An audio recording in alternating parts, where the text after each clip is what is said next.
Very intense huddle there with UST head coach Arthur Oji Mamon, looking for his first victory as head coach of this UST women's volleyball squad.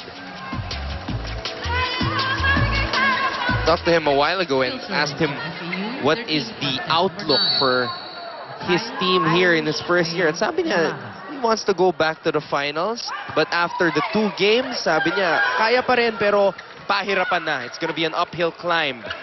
Well, it's really, having a new coach obviously will give you a new program. So this is the beginning of that program for Coach Oji Mamon.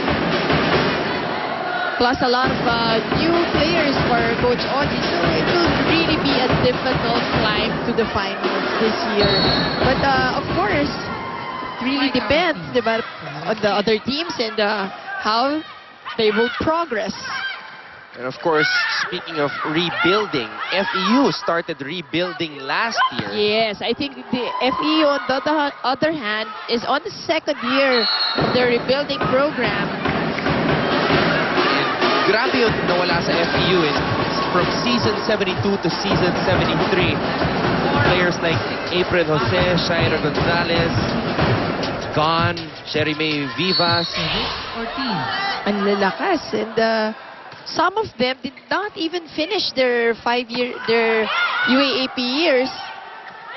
Even Magsumbol, I think, is just on a leave, still with the FEU. But these FEU ladies, they seem to have learned a lot from the end of last tournament to this year. No, and Reyes using the blockers of FEU. This time it's the support coming from FEU that wasn't there. Nathan, you were saying? Micah Ortiz here Just 1 point for UST to tie this set. serve for UST. But I was saying, going back to my point, last year when we were watching FEU play, they had the system. They had the coach, Nespa Millar, Rachel Andakis was there as well. The system was there, but the players were just way too young. Yes. And they had to grow up real quick. And 1 season is not enough for them to mature. And, you have to remember, the growing up also includes yung physically and mentally maturity. It all goes with that growing up. So it takes a couple of years, I guess, and a lot of floor experience, a lot of volleyball experience. But looking at the way FEU is playing now, it seems that they really have learned a lot and have grown up real quick. And when you have a coaching staff like that, you have no choice. Yun it also depends, tama ka dyan. At that point, yung coaching staff will also play a big role. Why? Yung pace of growing up. Diba? Some will mature quickly, some would, yung kung mabagal, yung pag-improve the players. That will really depend on the coaching staff that you have. Last year, FEU finishing with a 5-9 record, tied with National University. As that ball goes way out from Geet Reyes, apologizing to Coach Mamon.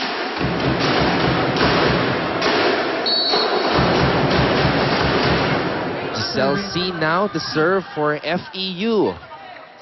Oh, straight into the net.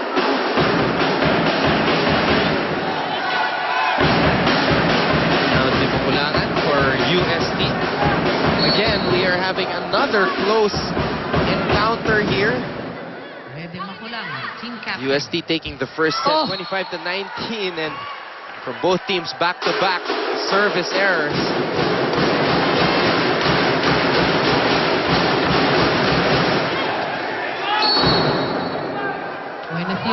Again, FEU did not defeat UST in last year's tournament in 2 meetings.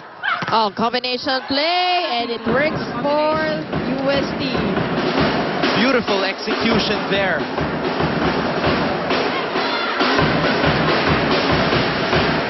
Hiratsuji, in her 2nd playing year, came in as a rookie last year and really got a lot of really heard a lot of, got an earful from Coach Shaq last year. A lot of learnings from that year.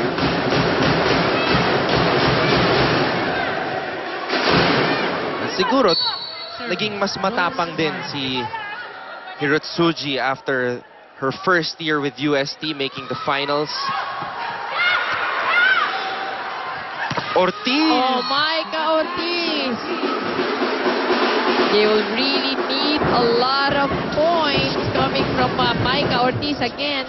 Huge load on her shoulders. This season, di lang tong game na to, the entire season. In the absence of Aisa Maizo. Was the 13th best scorer last year in the UAAP. Micah Ortiz, here she is again! Ortiz scores again. Micah Ortiz. Answering to the call of Coach Ochi Mamon. Micah Ortiz in her 4th year for UST, also switching up her jersey number. Wore number 10 last year, now number 7 na. Oh, another running spike there by Morada. But we have to commend Morado. Morada to Morado. Both liberos actually working hard for their right. squads. Morado for UST and Agno for FEU. Reyes, that's going to be too strong. And she wasn't in the best position. A bit under the ball for that hit.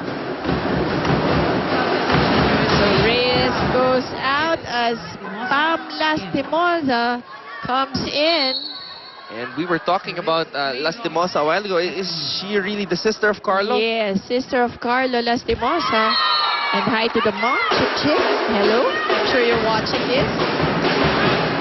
Carlo always tells me that it is his mom, Chit Lastimosa, who is his inspiration every game.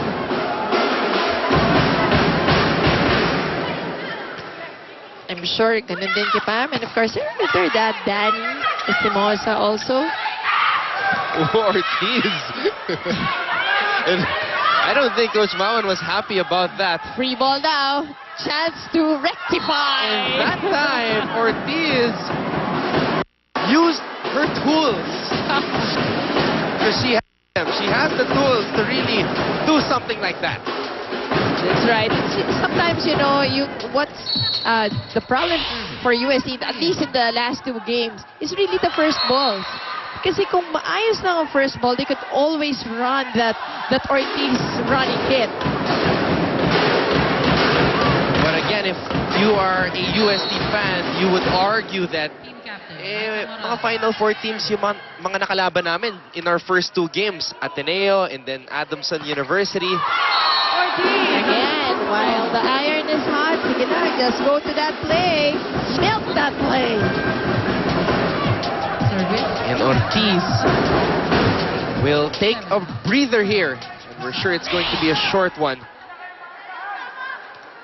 As Dusaran, last year's libero, coming in to serve there. Also hailing from Iloilo.